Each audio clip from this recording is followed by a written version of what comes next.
हम लोग अध्याय 14 इसे शुरू करने वाले हैं। कहता जांचों और विचारणों में दंड न्यायालयों की अधिकारिता। तो सवाल ये है कि जैसे वो कहता दंड न्यायालयों की अधिकारिता, तो हमारे जहन में ये गलतफहमी पैदा हो सकती है कि इस अधिकारिता का प्रयोग सिक्योरिटी प्रोसीडिंग्स उनके लिए भी हो सकता है, क्योंकि कहता दंड न्यायालयों की अधिकारिता। सवाल ये दंड न्यायालय है, दंड न्यायालय तो सेक्शन 6 उससे डिसाइड करेंगे, और दंड न्यायालय सिक्योरिटी मांगने, प्रतिभूति मांगने की कार्यवाहियां ये भी चलाते हैं। लेकिन प्रतिभूति किससे मांगी जाती है? जिसने कोई अपराध नहीं किया, ठीक है ना, जिसने कोई अपराध नहीं किया। इसलिए ये चैप्टर प्रतिभूति की जो कार्यवाहियां चलती हैं उनके पॉइंट ऑफ व्यू से जुरिडिक्शन तय करने के लिए उपयोग में किया जाएगा या उपयोग में लाया जाएगा, ऐसी बात नहीं है, ठीक है ना। प्रतिभूति के प्रयोजनों से किस दंड न्यायालय को अधिकारिता होगी उसका विनिश्चय वहीं किया जाएगा जहां वे मांगी जाएंगी। जैसे 129 वो कहता है जब कोई कार्यपालक मजिस्ट्रेट यह देखता है कि कोई व्यक्ति उसकी स्थानीय अधिकारिता में है, उसकी स्थानीय अधिकारिता राज्य सरकार तय करेगी।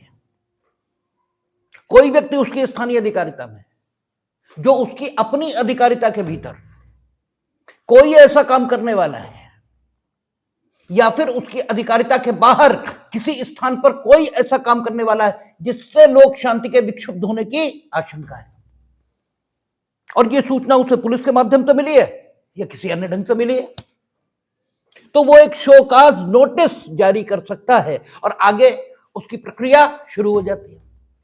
यही आपने 130, 31 वो सारी चीजें देखी थी। तो आप दंड न्यायालय ये जो शब्द प्रयोग हो गया इससे दिग्भ्रमित कतई न हो, क्योंकि आगे कह देता प्रत्येक अपराध की जांच और, ठीक है, प्रत्येक अपराध की जांच और विचारणा। इसका मतलब ये चैप्टर जो जुरिडिक्शन तय करेगा वो प्रतिभूति के प्रयोजनों से जुरिडिक्शन तय नहीं करेगा, वो मेंटेनेंस की कार्यवाहियां चलाने के लिए जुरिडिक्शन को तय नहीं कर सकता, क्योंकि मेंटेनेंस की कार्यवाहियां कहां चलेंगी उसके लिए 126 पुरानी सीआरपीसी का सेक्शन कोड कर रहा हूं, नए के हमें याद नहीं हुए हैं अभी, आप करस्पॉन्डिंग सेक्शन आप खुद देख सकते हैं। तो अगर मेंटेनेंस की कार्यवाही चलनी है या 133 की कार्यवाही चलनी है या अन्य किसी प्रतिभूति संबंधी कार्यवाही चलनी है तो उसके क्षेत्राधिकार का विनिश्चय कहां होगा? वहीं होगा जहां संबंधित सेक्शन लिखे हुए हैं। अध्याय 14 सिर्फ अपराध के विचारण के लिए कौन से दंड न्यायालय सशक्त हैं उसकी चर्चा कर रहा है, लेकिन जो मार्जिनल नोट है उससे ऐसा निष्कर्ष नहीं निकल रहा है, क्योंकि कहता जांचों और विचारणों में जो प्रतिभूति संबंधी कार्यवाहियां वो भी जांच की कार्यवाहियां हैं, जो मेंटेनेंस संबंधी कार्यवाहियां वो भी जांच की कार्यवाहियां हैं। तो अगर कोई मंगल ग्रह से आए और सिर्फ मार्जिनल नोट को देखे, आगे सेक्शंस को ना देखे, तो वो इस गलतफहमी में पड़ सकता है कि शायद आगे जो कुछ लिखा है वो प्रतिभूति संबंधी कार्यवाहियों में या भरण पोषण संबंधी कार्यवाहियों में भी क्षेत्राधिकार का विनिश्चय कर सकता है, जबकि ऐसा बिल्कुल ही नहीं है। उनके संबंध में क्षेत्राधिकार का विनिश्चय वहीं होगा जहां वे सेक्शन लिखे गए, इनेक्ट है। और यह बात आगे अगर वो मंगल ग्रह से आया हुआ प्राणी पढ़े तो उसे भी क्लियर हो जाएगी। कहता है कि जांच और विचारण का मामूली स्थान, और इसके बाद डैश लगाता है, फिर कहता प्रत्येक अपराध की। अभी हम आगे बढ़ ही नहीं रहे। अब दूसरा शब्द कहता जांच और विचारण का मामूली स्थान। इसका मतलब यह हो रहा है कि इस सेक्शन में जो कुछ बताया जाएगा that will be applicable generally. इसका मतलब यह भी निकला कि स्पेसिफिकली अगर कहीं कुछ और लिखा है तो it will be read by us subject to that. ठीक है ना, क्योंकि कहता है कि place of inquiry and trial generally, तो जनरली शब्द अनावश्यक प्रयोग ये तो नहीं होगा, और अगर शब्द प्रयोग हो रहा है तो उसका कोई अर्थ है। कहता मामूली अधिकारिता,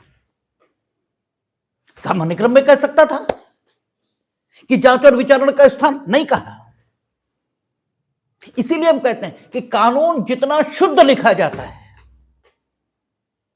उसके लिखने में जितनी शुद्धता होती है, उसका दुर्भाग्य यह है कि उसे पढ़ने वाले उसे उतना ही अशुद्ध पढ़ते हैं। कानून को जितनी शुद्धता के साथ लिखा गया है, इसीलिए उसे भगवान कहा, क्योंकि भगवान में कोई इंप्योरिटी नहीं है। भगवान पूर्ण शुद्धता का नाम है, इसीलिए उसमें, ठीक है, ईश्वरीय तत्व दिखते हैं। जैसे एकदम 100% ठीक, जो 100% ठीक किया जा सकता है, हालांकि 100% ठीक करना भी भाषा के बस की बात नहीं है। 100% ठीक ये तो मौन इसी में हो सकता है, क्योंकि आपके जो शब्द हैं वो रेफरेंस में समझने योग्य है। आप बिना रेफरेंस के कुछ कह ही नहीं सकते। जैसे आप असीम भी कहें तो भी सीमा के संदर्भों में असीम को समझना पड़ता है। असीम शब्द अगर उच्चारित किया जाए तो आपके मन में जो कंसेप्शन आता है, वो कंसेप्शन ये आता है कुछ बड़ी सीमाओं वाला क्षेत्र। असीम का कोई कंसेप्शन ही नहीं है आपके दिमाग में, क्योंकि असीम को आपने सीमा के संदर्भों में समझा है। जैसे असीम कहें तो आपके मन में जो कंसेप्शन उभरता है, वो कंसेप्शन क्या है? वो कंसेप्शन तो जितनी कल्पना आप कर सकते हो उतनी सीमाओं में बंधा क्षेत्र, लेकिन अगर सीमाओं में है तो असीम तो नहीं है। ठीक है ना? तो असीम को अभिव्यक्ति देने वाला शब्द भाषा में हो ही नहीं सकता। ठीक है, भाषा में कहां से आ जाएगा? तो भाषा का सामर्थ्य इतना नहीं है कि वो हर भाव को व्यक्त कर पाए। इसीलिए आपको freedom of speech and expression दोनों दिया, क्योंकि सब कुछ भाषा में बंध नहीं सकता। भाषा सबको कह दे ऐसा सामर्थ्य भाषा में नहीं है। आप किसी भी शब्द को लेने, आपको उसके विरोधी शब्द से समझना पड़ता है। आप कहते हैं सत्य, उसका विरोधी आप मानते हैं झूठ या असत्य, लेकिन असत्य अगर आप कह रहे हैं तो आपको सत्य इसी से उसे अभिव्यक्त करना पड़ रहा है। और चूंकि असत्य का मतलब हुआ जो है ही नहीं, अब जो है ही नहीं उसे सिर्फ अनुभव किया जा सकता है, कहा नहीं जा सकता। आप रिलेटिव शब्दों का प्रयोग करते हैं, ठीक है ना, लेकिन मजबूरी है, ऐसे ही किया जा सकता है, इसके अलावा कोई तरीका ही नहीं हो सकता। लेकिन फिर भी अगर शब्द लिखा गया है तो उसकी सीमा और विस्तार को हमें समझना पड़ेगा। तो कानून एकदम शुद्ध लिखा है, उतना शुद्ध जितना लिखा जा सकता है। एकदम शुद्ध तो लिखा ही नहीं जा सकता, एकदम शुद्ध बात कही नहीं जा सकती, एकदम शुद्ध बात तो समझी जा सकती है, अनुभव की जा सकती है, बिना बोले। आप बोलेंगे और गलत बोलेंगे, क्योंकि जो कुछ आपके मन में है उसे कहने का सामर्थ्य भाषा में है ही नहीं। इसीलिए भाव की भाषा मौन की भाषा है। ठीक है ना? आपने साहित्यकारों को देखा होगा, उन्होंने कहा भरे भवन में करते हैं नैन नहीं सो बात। ठीक है, तो वो बात किन्हीं भी संदर्भों में हो, ठीक है, बात किसी भी संदर्भ में कही जाए, लेकिन वास्तव में वार्तालाप शब्दों के माध्यम से, भाषा के माध्यम से ये बहुत सीमित किया जा सकता है, असीमित नहीं किया जा सकता। सारे भाव जितने उठ रहे हैं मन में, उनको आप 100% कहना चाहें तो कोई तरीका नहीं, कहा ही नहीं जा सकता। हां, उनमें से अधिकांश को अभिव्यक्त किया जा सकता है, अधिकांश को, सबको नहीं। ये शब्दों के माध्यम से आप जो कुछ कह सकते हैं उससे ज्यादा भावों से कह सकते हैं, और संपूर्ण तो कह ही नहीं सकते। ठीक है, संपूर्ण कहा ही नहीं जा सकता। लेकिन फिर भी कानून कोशिश करता है कि एकदम जितना शुद्ध कहा जा सके, या यूं कहे सबसे कम गलत, कानून में कहा जाता है सबसे कम अशुद्ध शब्द का इस्तेमाल। शुद्ध तो कर ही नहीं सकते, तो सबसे कम अशुद्ध शब्द का इस्तेमाल कानून में होता है। इसलिए कानून में शब्दशः यह व्याख्या चलती है, और शब्दशः व्याख्या चलनी भी चाहिए। और कानून के शब्दों का उतनी विस्तार में, उतने ही ढंग से उसे समझने का कोशिश करनी चाहिए। और अगर आप उस ढंग से समझने की कोशिश करेंगे तो कानून आपको बहुत खूबसूरत नजर आएगा। उससे ज्यादा सुंदर चीज ही नहीं है दुनिया में। तो कहता है जांच और विचारण का मामूली स्थान, meaning thereby whatever has been write down at here by the legislature, that will be read by us, subject to those special provisions which are made by the legislature in several acts and in other sections of this act also. ठीक है ना, जो कुछ 178, 179, 178 इसमें लिखा जाएगा वो सब कुछ अपने पूरे प्रभाव में लागू होगा। हां, उनमें से कोई एक स्थिति न हो तो 177 लागू किया जाएगा। मामूली स्थान का मतलब यही निकला कि इट इज नॉट एक्सक्लूसिव, केवल यही नहीं,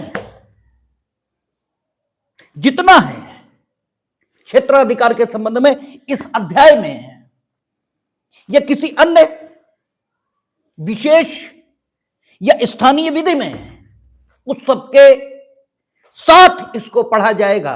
और अगर वहां कुछ लिखा है तो मामूली लागू नहीं हो सकता, ठीक है ना, तब खास लागू होगा। तो जो विशेष है वो लागू होगा। मामूली तब होता है जब विशेष नहीं होता। यही जीवन की रीति है, यही भाषा का अर्थ है। आप कहते ना कि आप कहते हैं कि जो डेली यूज के कपड़े होते हैं आप उनको पार्टी वियर नहीं कहते, पार्टी वियर स्पेशल है, ठीक है। तो अगर पार्टी वियर रोज नहीं पहना जा सकता और पार्टी में जो रोज पहनते हैं कैजुअल वियर वो नहीं पहना जा सकता, ठीक है, दोनों अलग अलग है। तो जो मामूली है वो स्पेशल की दशा में नहीं हो सकता, और जो स्पेशल है जब वो होगा तो मामूली हो नहीं सकता। तो कहता है जांच और विचारण का, ठीक है, मामूली स्थान, यानी if there is no provision for the inquiry or trial of a particular offence in a local or special law and in these sections also, then section 197 will be applicable, ठीक है। तो ये इसको इस ढंग से देखेंगे। और दूसरी चीज समझ लेंगे कि आगे जो लिखा है, कहता प्रत्येक अपराध की जांच और विचारण मामूली तौर पर ऐसे न्यायालय द्वारा किया जाएगा जिसकी स्थानीय अधिकारिता के अंदर वह अपराध किया गया है। इसका मतलब यह होगा कि यहां जो क्षेत्राधिकार संबंधी प्रावधान किए जा रहे हैं वे क्षेत्राधिकार संबंधी प्रावधान अपराधों के जांच और विचारण के संबंध में है, ठीक है। अन्य कार्यवाहियों के जांच या विचारण के संबंध में क्षेत्राधिकार का विनिश्चय अन्य स्थानों पर क्षेत्राधिकार संबंधी दिए गए उपबंधों के मुताबिक होगा। अपराध के संबंध में अगर बात चलेगी तो अध्याय 14 ये लागू होगा, ठीक है। इतनी बात और तय हो जाती है। फिर कहता है कि प्रत्येक अपराध की जांच और विचारण मामूली तौर पर ऐसे न्यायालय द्वारा किया जाएगा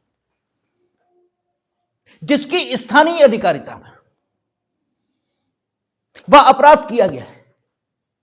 इस सेक्शन को बनाने का उद्देश्य क्या? क्योंकि निरुद्देश्य कुछ भी नहीं होता, ठीक है। क्यों किया जाएगा? सवाल यह पैदा होता है कि जांच और विचारण मामूली तौर पर ऐसे न्यायालय द्वारा किया जाए जिसकी स्थानीय अधिकारिता के भीतर वह अपराध हो। इसकी जरूरत क्या है?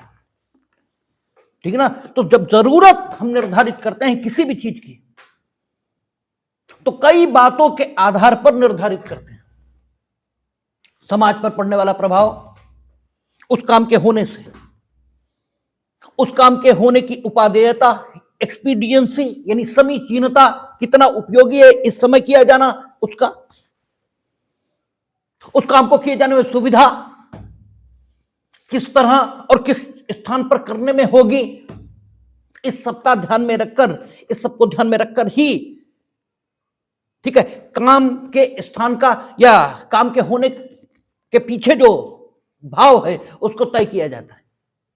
कहता है उस स्थान पर अपराध का विचारण होगा मामूली तौर पर जहां पर वो किया गया।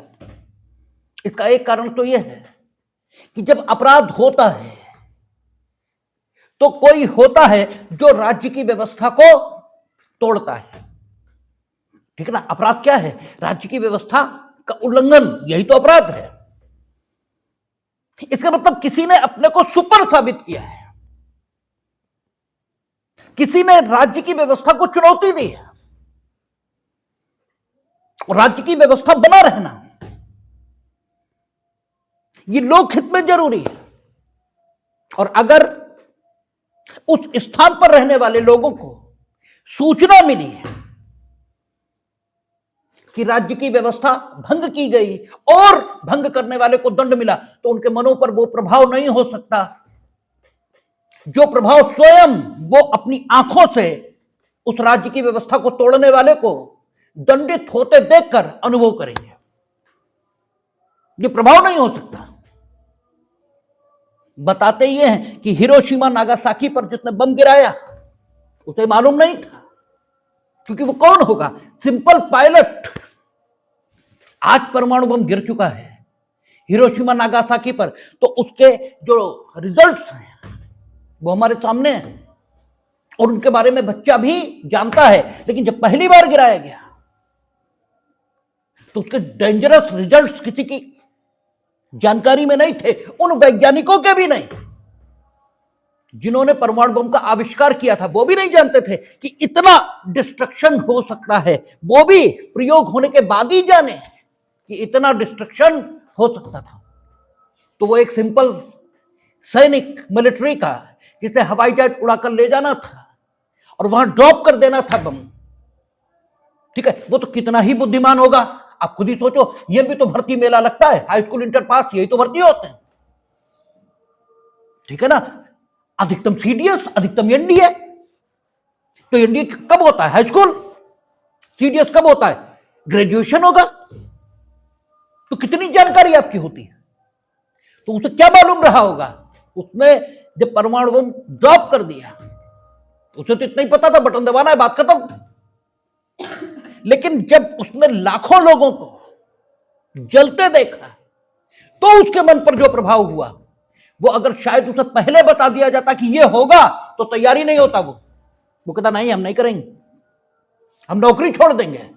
अरे क्या होगा? जब नौकरी तो जाएगी डिसओबीडियंस ऑफ द ऑर्डर में, जाने दो, इतना गंदा काम हम करेंगे ही नहीं, क्या हो जाएगा, ठीक है। शायद वो तैयार नहीं होता। तो व्यक्ति के मन पर प्रभाव सूचना का अलग है और होते देखने का बिल्कुल अलग है। अगर किसी ने अपराध किया है तो उसने राज्य की व्यवस्था को भंग किया है, और जब राज्य की व्यवस्था को भंग किया है तो लोगों में एक आतंक का वातावरण बनेगा और लोगों को फीलिंग ऑफ सिक्योरिटी, ये अनुभव तभी हो सकती है जब उस व्यक्ति को उन्हीं की आंखों के सामने दंडित किया जाए, उन्हें सूचना मिल जाए कि वो दंडित हो गया। नहीं, इससे काम नहीं चलेगा। दंड वो प्रभाव उत्पन्न नहीं करेगा, ठीक है, जो उसे उत्पन्न करना चाहिए। ऑस्टिन कहते हैं कि अनुशासन को कैसा होना चाहिए, दंड को कैसा होना चाहिए, प्रभावी होना चाहिए। अगर दंड की प्रभावकारिता खो गई तो दंड नहीं लगेगा, फिर दंड रोजमर्रा की चीज हो जाएगी। कहते ना कि दर्द इतना बढ़ा कि दर्द ही दवा हो गया, ठीक है ना। दवा का काम क्या है? दर्द का एहसास खत्म कर देना, यही तो काम है दवा का। और दर्द ही इतना बढ़ा कि अब दर्द का एहसास ही चला गया, तो फिर जब दर्द का एहसास ही चला गया तो फिर दर्द दवा हो गया, फिर दर्द दवा की अलग से जरूरत थोड़ी बची, फिर तो बात ही खत्म हो गई। तो इसलिए सूचना मिलना ये दूसरी बात है, और खुद होते देखना ये दूसरी बात है, ठीक है ना। तो इसलिए पहला जो इसके पीछे प्रिंसिपल है कि जांच और विचारण का मामूली तौर पर स्थान वही न्यायालय होगा जिसकी स्थानीय अधिकारिता में अपराध किया गया। पहला रीजन यही है। अब दूसरा कि अगर हमें ट्रायल चलाना है, विचारणा चलाना है, जरूरी नहीं है कि अपराध का आरोप जिस पर लगा वो दोषी ही हो, ये कतई जरूरी नहीं। और उसके खिलाफ ये सारा तंत्र खड़ा होगा, ठीक है, वो अकेला होगा और इधर राज्य की शक्ति होगी, ठीक है ना भाई। जो जिसके ऊपर आरोप लगेगा वो तो अकेला होगा और इधर राज्य की शक्ति होगी, इधर पुलिस भी होगी, इधर सरकारी वकील भी होंगे, इधर बहुत ताकत है। तो सवाल यह है कि इस व्यक्ति की सुविधा, इसको भी ध्यान में रखा जाना चाहिए। नॉर्मली सामान्य तौर पर जिस स्थान पर किसी व्यक्ति पर अपराध करने का आरोप लगता है उस स्थान पर वो ट्रायल फेस करे, ये दोनों के लिए फायदेमंद होता है, अभियुक्त के लिए भी और जो इंफॉर्मेंट है उसके लिए भी। और क्यों? क्योंकि अपराध के तथ्यों और परिस्थितियों से परिचित प्रतीत होने वाले व्यक्ति वो भी वहीं उसी स्थान पर आसानी से अवेलेबल हो जाएंगे, ठीक है ना। तो पूरे देश में जो कि इतना बड़ा है, अगर किसी सुदूरवर्ती स्थान पर हम विचारण चलाएं भी तो न सामाजिक दृष्टिकोण से और न आर्थिक दृष्टिकोण से ये फीजेबल होगा, ये उपयोगी होगा कि उस विचारण का जो मामूली स्थान है विचारण का, यानी कोई स्पेसिफिक सिचुएशन भी नहीं है जिसकी वजह से हम विचारण के स्थान को अन्य स्थानों पर ले जाने की कोशिश करें या बात करें, कोई अन्य कारण हो, या तो जैसा 170, 198 आदि आदि सेक्शंस में आएगा, या तो वैसा कोई कारण हो। और जो कोई कारण नहीं है तो समुचित यही है कि नियम क्या होना चाहिए, नियम यही होना चाहिए जो 197 में है, क्योंकि यही नियम हर दृष्टिकोण से उपयोगी है कि if there is no exceptional situation, if there is no, ठीक है, exceptional circumstance, then all the offenses should be inquired and tried by those courts, ठीक है, in whose jurisdiction they have been committed, ठीक है ना। और इसका अन्वेषण से भी ताल्लुक होना चाहिए। क्यों? व्यक्ति को हम विचारित करें या न करें, इसके लिए अन्वेषण किया जाना आवश्यक है, क्योंकि विचारण एक कठोर प्रक्रिया है। उसका सामना करने के लिए हम किसी को यूं ही विवश नहीं कर सकते, और अब जांच या विचारण उसके विरुद्ध होनी चाहिए। जांच का भी वही उद्देश्य है, to find out a prima facie case, वो परिवार के आधार पर चलती है। नॉर्मली जांचें अन्य भी हैं, लेकिन यहां पर जिस जांच की हम बात कर रहे हैं वो जांच वही है जो प्राइमा फेसी इस बात के विनिश्चय के लिए की जाएगी कि व्यक्ति को विचारित करने के लिए आधार है या नहीं है।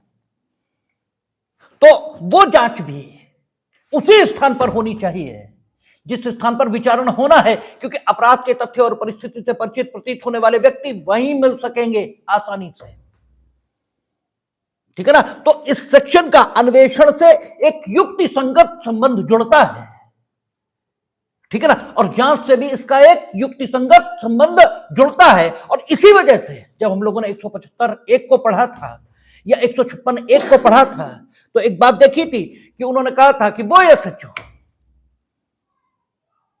ठीक है, जिसके थाना क्षेत्र पर अधिकारिता रखने वाले न्यायालय को संबंधित अपराध के विचारण का हक प्राप्त है अध्याय 14 के प्रावधानों के मुताबिक, उस एसएचओ को उस अपराध के संबंध में अन्वेषण की भी ताकत रहेगी। दिस इज द रीजन,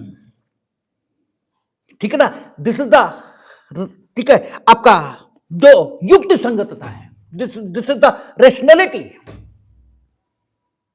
ठीक है, बिहाइंड दिस प्रिंसिपल, जो कि हम लोगों ने 175(1) में पढ़ा था और जो अब देख रहे हैं। दोनों के बीच एक युक्ति संगत संबंध है और होना चाहिए। है ये एक तथ्य है और होना चाहिए ये एक आवश्यकता है। जो है ये भी हो सकता है कि वो नहीं होना चाहिए था, लेकिन है एक तथ्य के तौर पर, लेकिन ये है भी और यही आवश्यकता भी है, तो फिर ये तथ्य भी है और एक समुचित तथ्य है, ऐसा भी कहा जा सकता है, क्योंकि यह आवश्यकता के अनुरूप भी है। ठीक है, दोनों बातें हैं। तो इसलिए हमने देखा था कि अन्वेषण, जांच और विचारण के बीच एक संबंध दिखाई देता है कि जांच और विचारण का जो स्थान है, ठीक है, उस स्थान पर अधिकारिता रखने वाले थाने के भार साधक अधिकारी को संबंधित अपराध के अन्वेषण का भी अधिकार संबंधित सेक्शन 175(1) दे रहा है।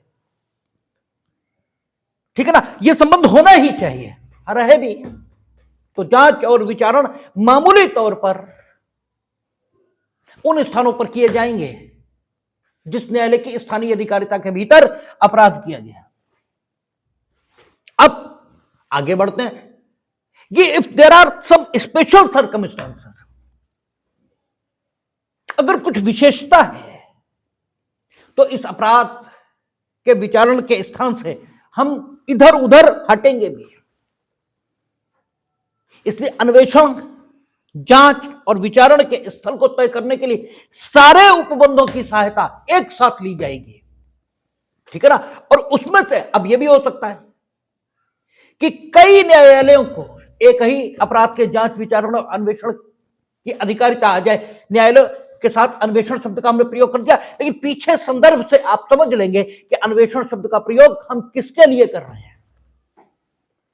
यह हो सकता है कि कई सारे न्यायालयों को जांच और विचारण का हक और कई सारे एसएचओस को अन्वेषण का हक मिल जाए इन सेक्शंस के मुताबिक, लेकिन तब हमें अध्याय में जो उपबंध, ठीक है, संकलित किए गए हैं, उनकी जो सम्मिलित भावना है, अर्थात उनका जो कम्युलेटिव इफेक्ट है, उसके आधार पर जांच, विचारण और अन्वेषण का स्थान तय करना चाहिए।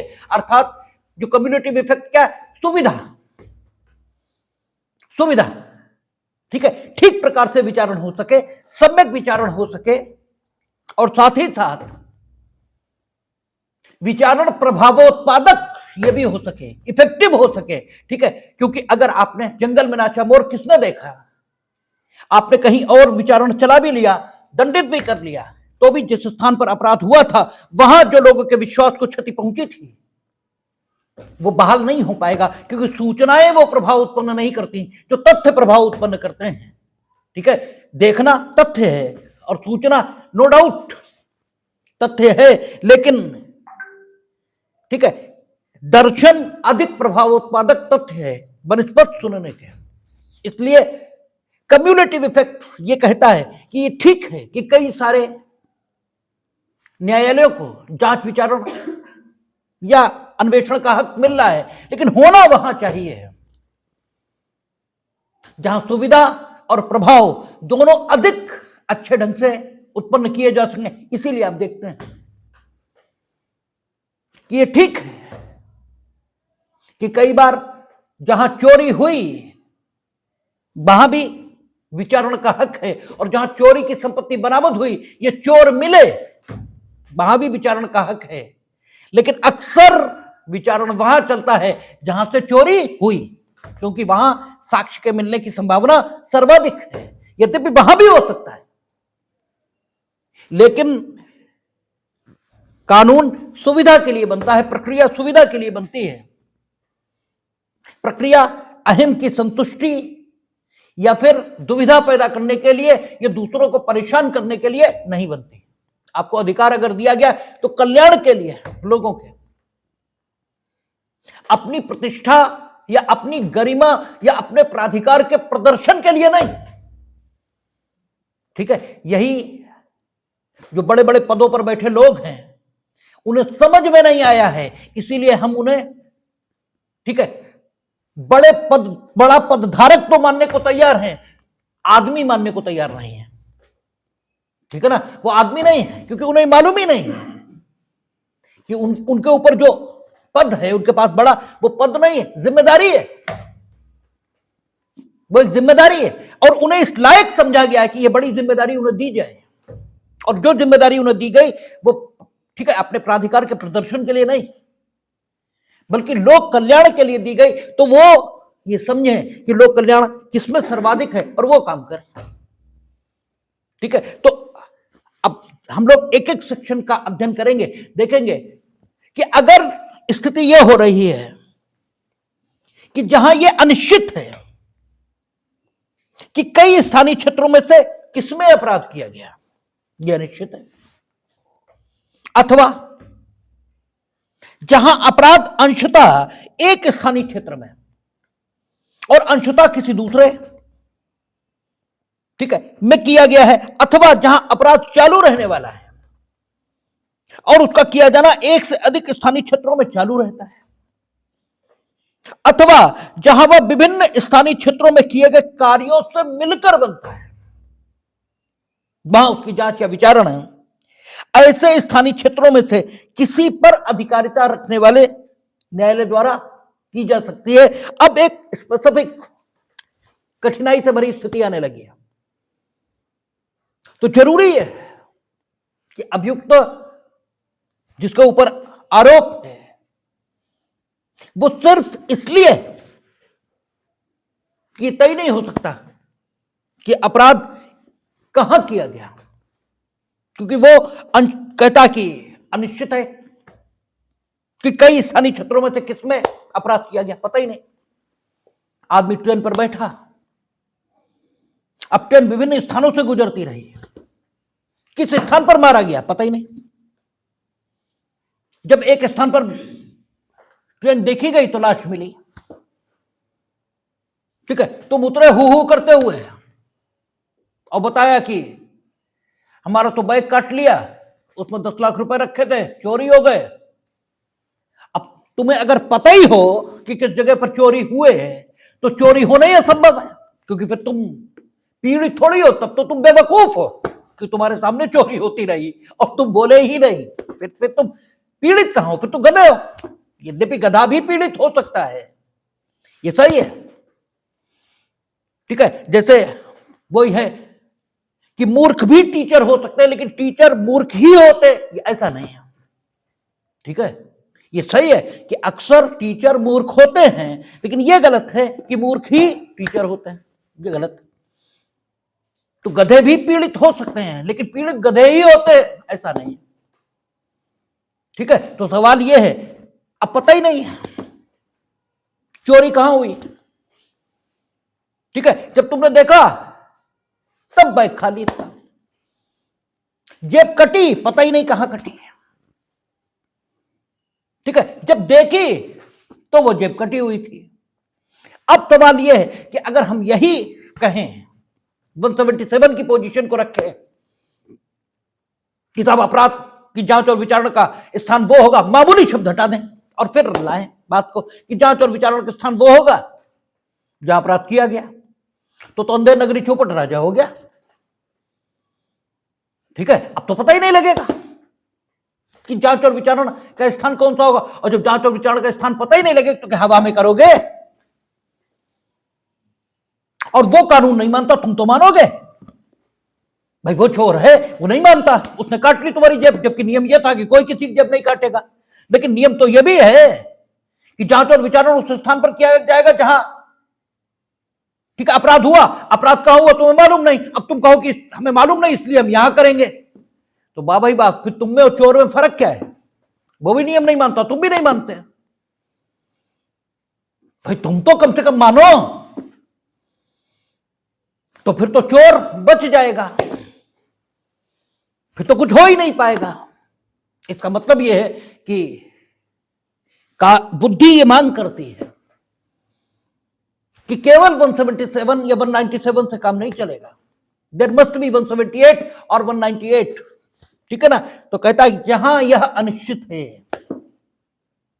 कि अपराध कई स्थानीय क्षेत्रों में से किसमें किया गया, अथवा ठीक है जहां अपराध अंशतः एक स्थानीय क्षेत्र में और अंशतः किसी दूसरे में किया गया है, अंशतः एक स्थानीय क्षेत्र में और अंशतः दूसरे स्थानीय क्षेत्र में, ठीक है। आपके लाठी यहां मारी है और मारते हुए तुम्हें ले गए और पैसे हरदोई में छीन लिए, तो अंशतः लूट एक स्थानीय क्षेत्र में हुई और अंशतः लूट दूसरे स्थानीय क्षेत्र में हुई, ठीक है। तो अंशतः एक स्थानीय क्षेत्र में और अंशतः एक स्थानीय क्षेत्र में अपराध किया गया है, तो ठीक है आगे एक लाइन में ही वो कह देगा।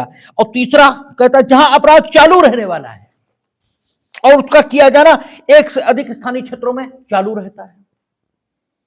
मारते हुए ले गए तो अपराध चालू है लगातार, अपराध चालू रहने जैसे विपरण चालू ही नहीं सॉरी अपहरण चालू ही रहता है, विपरण एक बार में ही कंप्लीट हो जाता है। विपरण दो प्रकार का है, भारत में से विपरण और विधिपूर्ण संरक्षकता में से विपरण। तो आपने जैसे ही भारत में से की सीमाओं के बाहर किसी को ले गए, विपरण कंप्लीट, या विधिपूर्ण संरक्षकता से जैसे ही आपने किसी को बाहर किया उसके संरक्षक की, वैसे ही विपरण कंप्लीट। लेकिन अपहरण लगातार होता रहता है, क्योंकि अपहरण की डेफिनेशन क्या कहती है, जब आप किसी को उसकी इच्छा के बिना बल या किसी अन्य साधन से, ठीक है, किसी स्थान से जाने को विवश करते रहते हो, ठीक है, तो विवश जब तक करते रहोगे तब तक अपहरण चलता रहेगा, ठीक है। विवश करता है कोई, आप हमें विवश कर रहे हो कि हम दिल्ली नहीं जाना चाहते लेकिन हमें लेकर जा रहे हो, ठीक है, तो हमें विवश कर रहे हो, ठीक है, कि एक पर्टिकुलर डायरेक्शन में हम चलते रहे, तो लगातार आप विवश कर रहे हो ना, रुके तो नहीं ना विवश करने से। तो जैसे ही आपने विवश करता है तो आप लगातार विवश कर रहे हो, इसलिए अपहरण लगातार चल रहा है। और विपरण क्या हुआ, विधिपूर्ण संरक्षकता से आपने, ठीक है, संरक्षक या जिसकी भी विधिपूर्ण संरक्षकता है, ठीक है, क्योंकि यह हो सकता है कि विधिपूर्ण संरक्षकता लगातार बदले, यह भी संभव है। आप घर पे हो, मां बाप की विधिपूर्ण संरक्षकता है, लेकिन विद्यालय में हो तो प्रिंसिपल की भी है विधिपूर्ण संरक्षकता, या हॉस्टल में हो तो वार्डन की भी है, ठीक है, तो विधिपूर्ण संरक्षकता बदल भी सकती है। तो उससे जैसे ही आपने व्यक्ति को बाहर किया, बात खत्म हो गई, विपरण कंप्लीट हो गया। तो अगर अपराध लगातार चलते रहने वाला है, ठीक है, तो कहता है और उसका एक से अधिक स्थानीय क्षेत्रों में वो चालू रहा है, या जहां वह विभिन्न स्थानीय क्षेत्रों में किए गए कार्यों से मिलकर बनता है। विभिन्न स्थानीय क्षेत्रों में आपने भारत सरकार के विरुद्ध युद्ध किया है, ठीक है ना, तो यहां भारत सरकार के विरुद्ध सामग्री छापी गई, कहीं हथियार इकट्ठे किए गए, कहीं योजना बनी और फिर युद्ध पर्टिकुलर स्थान पर हुआ, ठीक है ना। तो क्या माना जाएगा कि एक से अधिक स्थानीय क्षेत्रों में किए गए कार्यों से मिलकर अपराध बनना है। अगर सिचुएशन ये है तो कहता है वहां उसकी जांच या विचारण ऐसे स्थानीय क्षेत्रों में से किसी पर अधिकारिता रखने वाले न्यायालय द्वारा की जा सकती है। यानी जैसे आपको पता ही नहीं लगा कि अपराध किस स्थानीय क्षेत्र में किया गया, ठीक है, तो लाश जहां मिली, तो क्योंकि आगे हम लोग प्रोविजन देखेंगे, क्या कहता है कि जहां अपराध किया गया या जहां उसका परिणाम निकला, तो अपराध कहीं किया गया हो, ठीक है, उसका परिणाम कहीं भी निकला हो, ठीक है, लेकिन मृतक व्यक्ति के बारे में जानकारी, लाश की जानकारी कहां मिली, जिस स्टेशन पर मिली वहां उसका विचारण हो जाएगा, ठीक है। तो कहता है जहां यह अनिश्चित है कि कई स्थानीय क्षेत्रों में से किसमें अपराध किया गया है, अथवा जहां अपराध अंशतः एक स्थानीय क्षेत्र में, तो जहां जहां पार्टली किया गया है उनमें से किसी भी एक स्थान पर अधिकारिता रखने वाले न्यायालयों में से किसी एक के द्वारा वो किया जा सकता है, ठीक है। 199 कहता अपराध वहां विचारणीय होगा जहां कार्य किया गया या जहां परिणाम निकला। अब आपको ज्ञात है कि अपराध कहां किया गया और आपको यह भी ज्ञात है कि परिणाम कहां निकला, दोनों बातें ज्ञात हैं, तो दोनों में से कहीं भी कर लो, ठीक है। लेकिन दोनों स्थानों में, जैसे आपको मालूम है गोली यहां मारी गई और मृत्यु एम्स दिल्ली में हुई, तो दोनों बातें पता है। अब यह भी हो सकता है कि पता ही ना हो कि गोली कहां मारी गई, यह भी नहीं पता कि मरे कहां, ठीक है, यानी परिणाम कहां निकला। तो फिर तो लाश जहां मिली वहीं विचारणा करना पड़ेगा, ठीक है ना।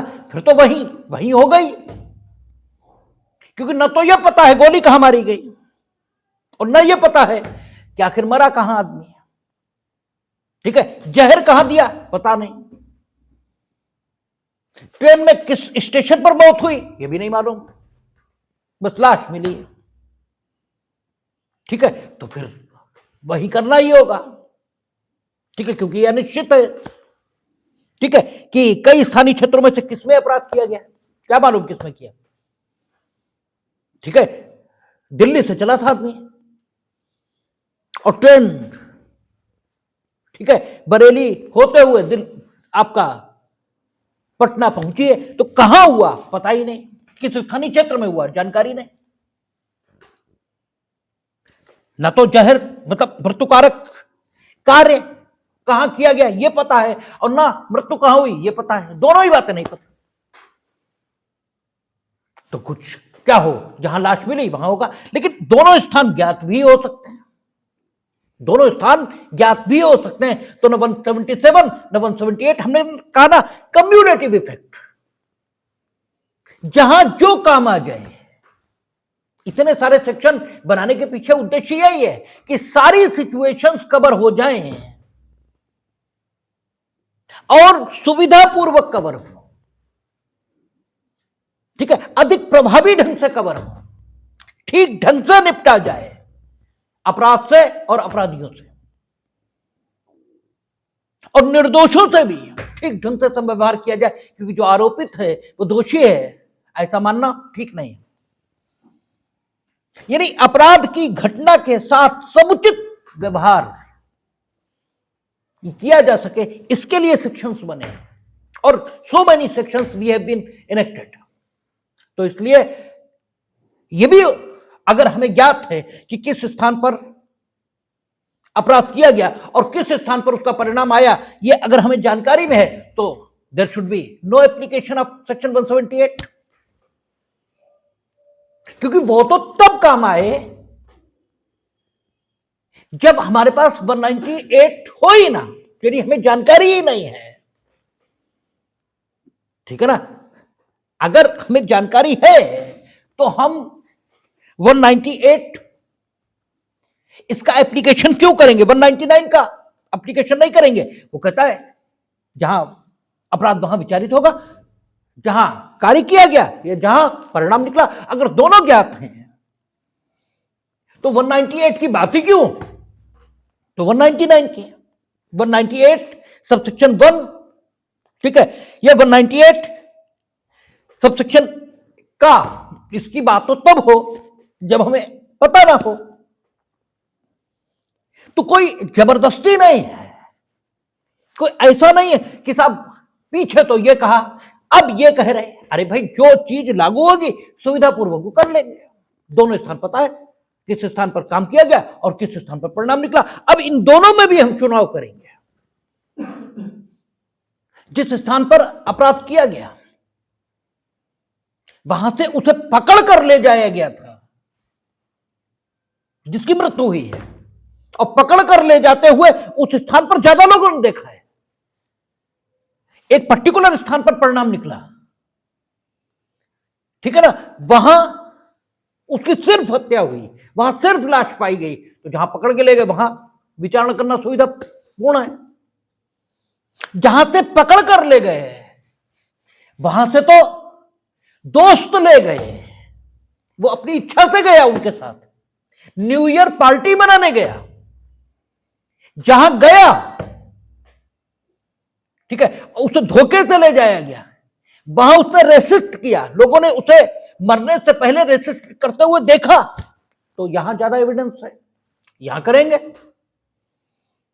ठीक है, कोई जबरदस्ती नहीं है, कोई ऐसी बात नहीं है कि नहीं साहब यहीं करेंगे यहीं करेंगे। आपको इतने सारे फोरम्स विचारण के, जांच के, अन्वेषण के इसलिए उपलब्ध कराए गए ताकि सुविधापूर्वक प्रभाव के साथ सारी चीजें हों। ठीक है ना। तो 199 कहता है अपराध वहां विचारणीय होगा जहां कार्य किया गया या जहां परिणाम निकला। जब कोई कार्य किसी की गई बात और किसी निकले हुए परिणाम के कारण अपराध है। ठीक है, की गई बात अगर परिणाम न भी आए तो भी हत्या का प्रयत्न है। ठीक है ना, तब भी तो हत्या का प्रयत्न है। की गई बात या निकले हुए परिणाम इसके कारण, ठीक है, अपराध है। तो ऐसे अपराध की जांच या विचारण ऐसे न्यायालय द्वारा किया जा सकता है जिसकी स्थानीय अधिकारिता के अंदर ऐसी बात की गई या ऐसा परिणाम निकला। जो बात की, ठीक है, करने के कारण या निकले हुए परिणाम के कारण अपराध है, उसका जांच और विचारण, उसका स्थान 199 के प्रोविजंस के मुताबिक तय हो जाएगा जहां सुविधा होगी वहां। ठीक है, हो दोनों जगह सकता है, दोनों फोरम्स आपको उपलब्ध हैं जहां ये आपकी बुद्धि पर और विवेक पर निर्भर है कि आप तय करो। अच्छा न्यायालय आप लाख कहो, क्योंकि प्रक्रिया बनाने के पीछे एक चीज ये भी रखी जाती है।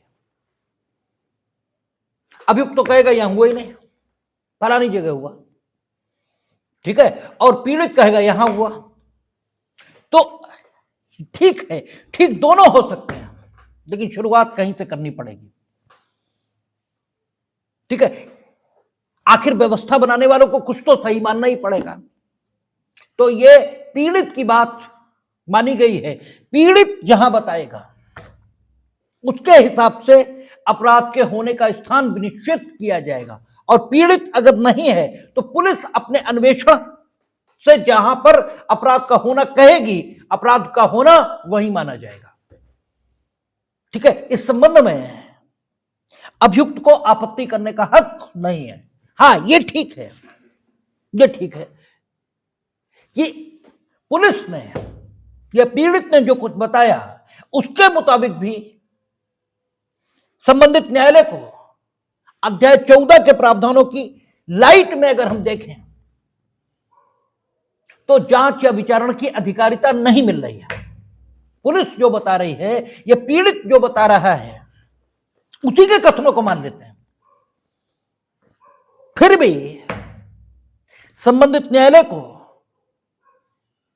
अपराध के विचारण के संबंध में अध्याय 14 के प्रावधानों के मुताबिक अधिकारिता नहीं मिल रही है, और फिर भी वो विचारण कर रहा है, मान ही नहीं रहा। ठीक है, तो धारा 462 जो पिछली थी, अब करेस्पॉन्डिंग सेक्शन बदल गया होगा, तो धारा 462 थी वो कहती थी कि अगर ये मसला कितना हो गया 462 508, तो वो कहता है कि अगर रिविजनल कोर्ट या अपीलेट कोर्ट के समक्ष ये बात उठाई गई कि उस न्यायालय ने विचारण किया जिसे विचारण की अधिकारिता नहीं थी, तो स्थिति क्या रहेगी कि विचारण या अपीलेट कोर्ट ये देखेगा कि अधिकारिता न होने के कारण क्या अभियुक्त पर कोई प्रतिकूल प्रभाव कारित हुआ है। और अगर ये देखने से लगता है कि अभियुक्त पर कोई प्रतिकूल प्रभाव कारित नहीं हुआ है, तो फिर जांच और विचारण का स्थान गलत चयनित हो जाने के कारण निर्णय में कोई दोष नहीं माना जाएगा, निर्णय एकदम ठीक माना जाएगा। क्योंकि जांच और विचारण गलत स्थान पर भी हो गया तो क्या, तुम पर प्रतिकूल प्रभाव क्या हुआ ये तो बताओ। अच्छा, आप पर प्रतिकूल प्रभाव हुआ या नहीं, इसका निर्णय करने में इस तथ्य को हमेशा ध्यान में रखा जाएगा कि आपके पास प्रथम बार जब उस प्रतिकूल प्रभाव की शिकायत करने का अवसर था तब क्या आपने उसकी शिकायत की थी। क्योंकि ये नॉर्मल ह्यूमन बिहेवियर है कि आदमी जैसे ही परेशानी में पड़ता है वैसे ही वो उसकी शिकायत शुरू करता है। जैसे ही आपको कोई समस्या होगी वैसे ही आप उस समस्या के बारे में चिल्लाना शुरू कर दोगे। अगर आप पर प्रतिकूल प्रभाव कारित हुआ होता तो आपको शिकायत करने के लिए जो अवसर पहले उपलब्ध थे, डेफिनेटली आपने उन अवसरों पर शिकायत की होती। ये नॉर्मल ह्यूमन बिहेवियर है और आप इस नॉर्मल ह्यूमन बिहेवियर से अलग हटे दिखाई देते हैं, तो माना यह जाना चाहिए कि आप अब निर्णय के प्रभावों से बचने के लिए, ठीक है, प्रतिकूल प्रभाव होने का ड्रामा कर रहे हैं। इनफैक्ट कोई प्रतिकूल प्रभाव हुआ ही नहीं था। माना तो ऐसे जाना चाहिए। और इसीलिए आप हर जगह देखेंगे जहां कानून में यह लाइन लिखी होगी कि अभियुक्त पर कोई प्रतिकूल प्रभाव हुआ था, नहीं हुआ था, इस आधार पर निर्णय को परिवर्तित किया जा सकता है, वहां एक बात हमेशा लिखी होती है कि शिकायत करने के प्रथम अवसर पर अभियुक्त ने शिकायत की थी या संबंधित व्यक्ति ने शिकायत की थी या नहीं की थी, इस बात को ध्यान में रखा जाएगा इसको तय करने में कि आप पर प्रतिकूल प्रभाव हुआ था या नहीं हुआ था। कारण उसका यही है, क्योंकि अब तो आप ड्रामा करोगे ही, निर्णय तो खिलाफ हो गया ना। अब तो तुम बताओगे हम पे प्रतिकूल प्रभाव हुआ, उस समय क्यों नहीं कह रहे थे। और इसीलिए जो लोकल कोर्ट या ट्रायल कोर्ट्स होते हैं, विचारण के न्यायालय होते हैं जो जिलों में हैं, वहां हर बात की तत्काल एप्लीकेशन लगाई जाती है, लिखित। इसीलिए ताकि अपीलेट कोर्ट के समक्ष, डिविजनल कोर्ट के समक्ष जब हम अपनी बात कहेंगे तो सबूत क्या होगा हमारी। अगर हम ओरल कहें वो न माने तो हम अपीलेट कोर्ट या डिविजनल कोर्ट के समक्ष कैसे साबित करेंगे कि हमने प्रथम अवसर पर ही इस शिकायत को किया था कि जुडिक्शन नहीं है, फिर भी ये ट्रायल चला रहे हैं, इसको हम साबित कैसे करेंगे। वो एप्लीकेशन पत्रावली पर होगी और वो ये तय करेगी और उस समय हमें सहायता मिलेगी इस बात को तय करने में। लेकिन जांच और विचारण या अगर गलत स्थान पर भी हुए तो इनका कोई बहुत विशेष प्रभाव नहीं होता। और यही बात अन्वेषण के संबंध में भी सच है। आप लोगों ने देखा था 175(2) वो ये कह रही थी कि किसी भी अन्वेषण को कार्यवाहियों के किसी भी प्रक्रम पर सिर्फ इस बात के आधार पर प्रश्नगत नहीं किया जाएगा कि संबंधित पुलिस अधिकारी, और अन्वेषण के लिए पुलिस अधिकारी थाने का भारसाधक अधिकारी है, कि संबंधित पुलिस अधिकारी को अन्वेषण की अधिकारिता नहीं रही है, सिर्फ इस आधार पर कुछ भी नहीं होगा। ठीक है ना।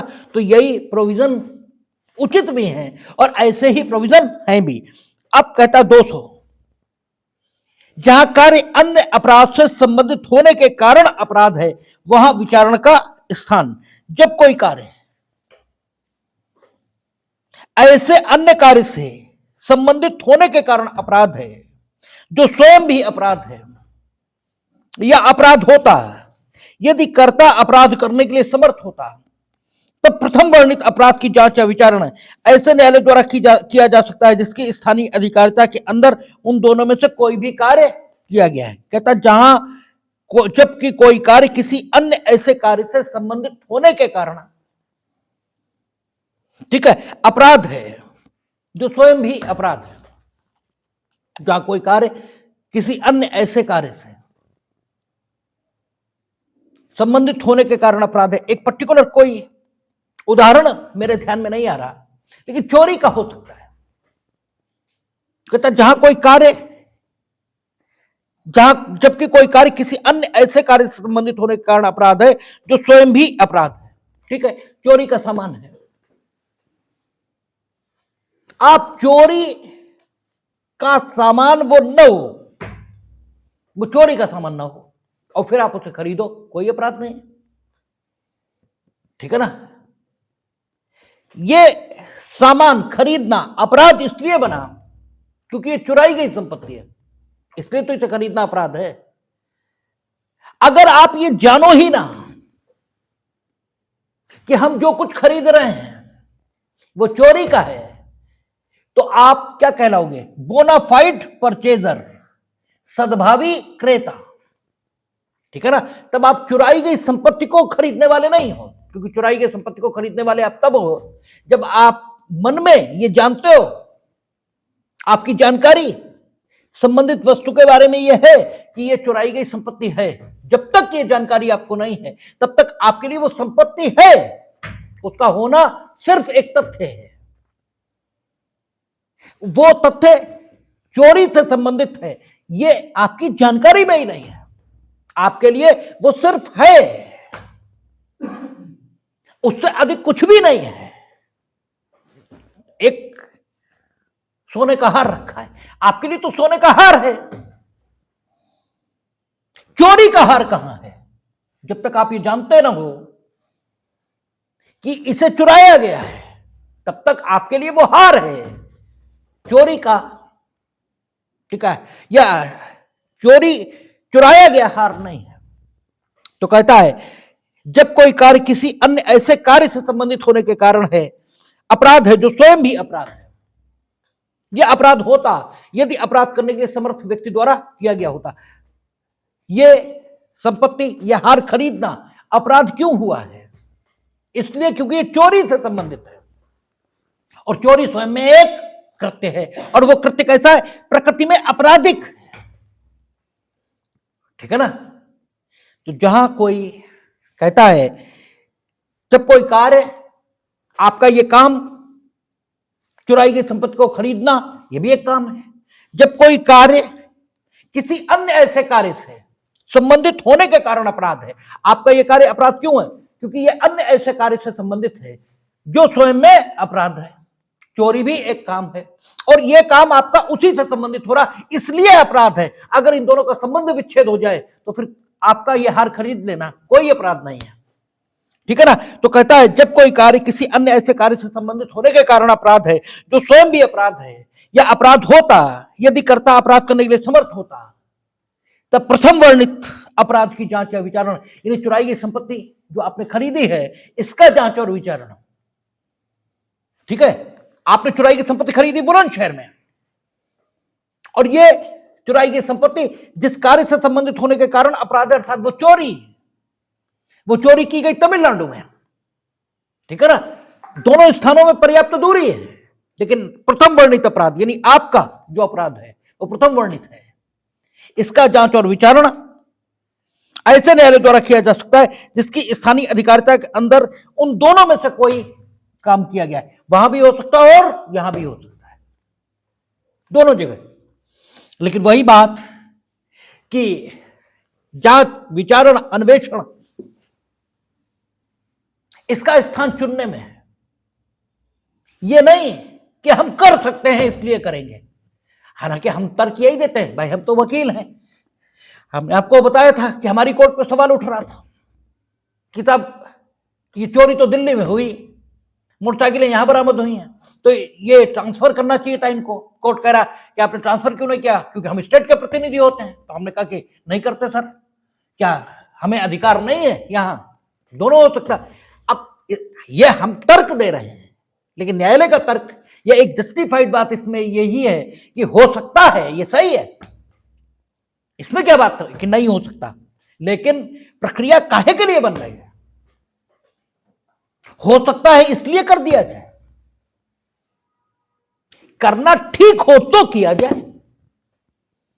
अगर कई स्थानों पर कोई काम हो सकता है तो उन स्थानों में से उस स्थान का चयन जिस पर वो सर्वाधिक अच्छे तरीके से किया जा सकता है, उस स्थान का चयन उस काम को करने के लिए होना चाहिए, न कि सिर्फ ये विचार कि हो सकता है इसलिए करेंगे। ये कोई बात हुई? ये तो बदतमीजी भरी बात है, और कानून बदतमीजियों का नाम नहीं हो सकता, क्योंकि कानून युक्ति संगतता के साथ काम को करने की पद्धति, इसी का नाम है। कानून एक पद्धति है जो काम को युक्ति संगत तरीके से करना सिखाती है, या जीवन को युक्ति संगत तरीके से जीना सिखाती है। तो वो स्वयं अयुक्ति संगतता को प्रश्रय देता दिखाई दे, ये बात कुछ ठीक नहीं लगती है।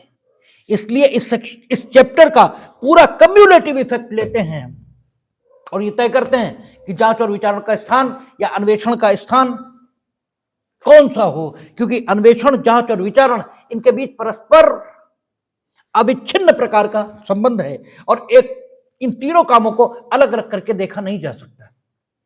आज की बात यहीं रखेंगे, शेष सोमवार।